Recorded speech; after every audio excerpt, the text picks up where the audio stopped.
What to do when your car won't start or turn over.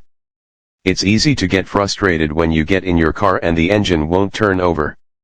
Don't worry quite yet. If you're at home, there are 3 things you can test that will tell you what's wrong, and you might have an inexpensive repair on your hands. The most likely problem is a dead or drained battery. If that's good, then your battery cables might be dirty or your starter may be going bad. Rule these things out before you spend any time troubleshooting other possibilities. Dead battery. Just because you have a dead battery today doesn't necessarily mean that you have to go out and buy a new one. Many batteries lose their charge or go dead because of an outside power drain. It may have been something as simple as leaving the headlights or a dome light on. Either of these can drain your battery overnight. The good news is that you can recharge it and it will still hold a full charge. If you have a battery tester that can measure cranking amps, test your battery to see if it's weak. If the tester shows a weak battery, you'll have to replace it. If you don't have a battery tester, you can still see if the battery is good by jump-starting the car. Drive or run your car for about an hour or so, turn it off, and then restart it. If it starts, the battery is good. If it doesn't and you need to jump-start it again, drive it to the nearest automotive store and buy a new battery. Dirty cables. Another thing that can stop your car from turning over is a dirty starter cable. This is the thickest cable in your car's electrical system and carries the most current. As such, it is also very susceptible to corrosion.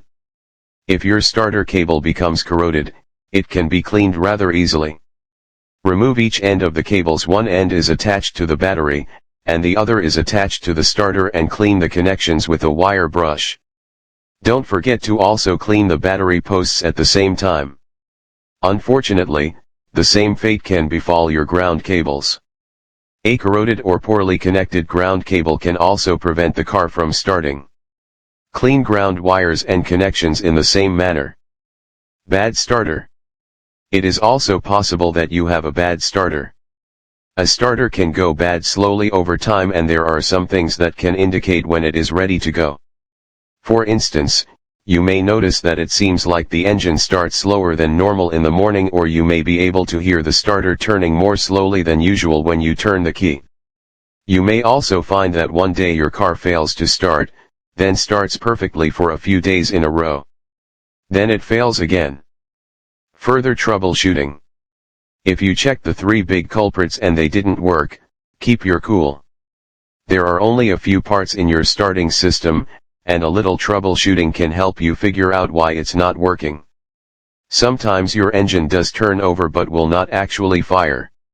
The culprits in this instance can include everything from distributors to coils, fuel pumps to fuel filters, spark plugs to plug wires.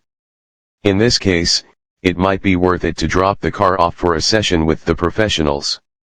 But if troubleshooting is your passion, this is your dream problem. Go for it.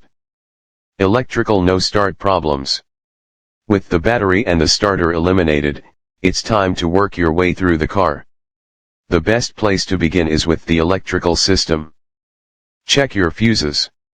Only a few cars have a fuse associated with the starting system. However, before you go monkeying around with everything else, check your fuses to be sure it's not that simple. Bad ignition switch. If your battery checks out, but the starter is still silent, it might be a faulty ignition switch. Turn the key to the on position, not all the way to start, and check the following.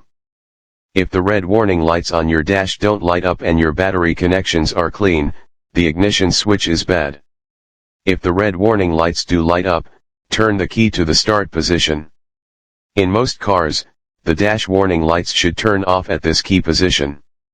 If you're not sure, turn on the headlights. When you try to start the car, the lights should either dim considerably or turn off completely. If they do, your ignition switch should be good. If not, the switch will need to be replaced. Bad starter connection. Corrosion can keep your battery from connecting. It can also affect any electrical component, especially those that, like the starter, are exposed to the elements. If you have someone to help you, You can test the starter connection by holding a circuit tester lead on the wire that engages the starter. This is the smaller of the two wires connected to the starter. Have a friend turn the key and check the current. If you're getting current to the starter but it isn't spinning, you will need to replace it. Note, be sure that no part of your body is near the moving parts of the engine. It could still start at any time. If your starter spins freely when you turn the key, the problem lies elsewhere. Now you can begin to check the other systems that could keep it from firing up. Ignition system troubleshooting. With the starter-related causes of your problem out of the way, we continue the search for why your car won't start. Spark is created by your car's ignition system. Ignition system troubleshooting isn't too difficult, and the first thing to check is your coil. Coil testing. To properly test your ignition coil, you'll need a multimeter that can measure impedance. If you don't have a multimeter, there is an easier test you can perform using simple hand tools. Test your coil and, if it's bad, replace it. Distributor cap. It's not likely that your distributor cap is the issue, but on occasion, especially during wet weather, a faulty cap can keep your car from starting. Remove your distributor cap and check the inside for moisture. If there is even a drop or mist of water inside, wipe it out with a clean, dry cloth. Inspect the cap for cracks and replace it if necessary. Once it's dry, it should work. Spark plug wire. The starting problem could also be due to a broken or shorting coil wire.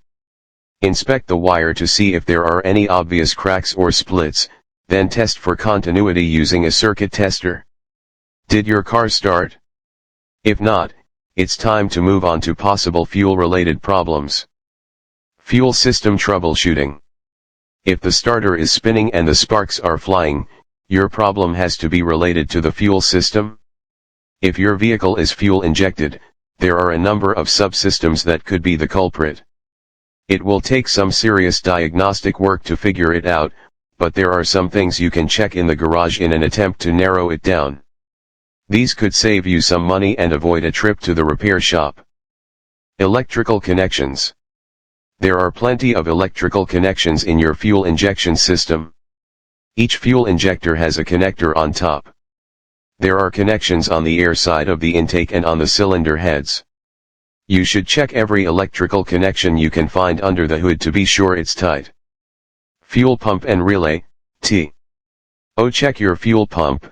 You can do a fuel system pressure test if you have the equipment. Since most of us don't have that type of thing, check the electrical connections first. Test the positive side of the fuel pump for current with a circuit tester. Be sure the key is in the on position. If there's current, move on to the next step. If not, you should check the fuse. If the fuse is good, your problem is the fuel pump relay. Fuel filter. If the fuel pump is working properly and fuel is still not reaching the engine, the problem may be a clogged fuel filter. You should replace the fuel filter every 12,000 miles or so anyway, so if you suspect it could be clogged, go ahead and replace it. The items above are things you can easily check yourself using everyday automotive tools. There are many other elements of your fuel injection system that require electronic diagnosis. Unless you are familiar with this and have the right equipment, it is best to leave this to the pros. Other issues that might prevent your car starting. With the major systems checked out, there are a number of other things you can check to see why your car won't start. Loose starter. Loose starter bolts will cause it to dance around and wiggle, failing to turn the engine over. Bad injectors. A bad injector can throw the entire fuel system off and keep the engine from firing, especially when the engine is warm.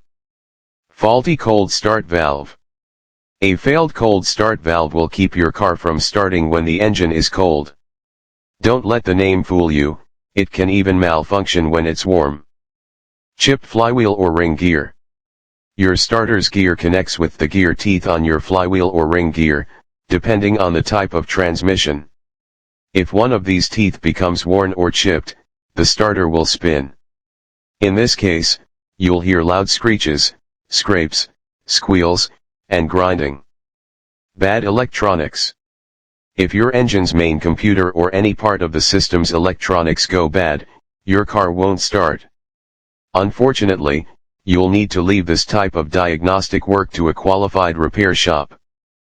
Please comment, subscribe and like.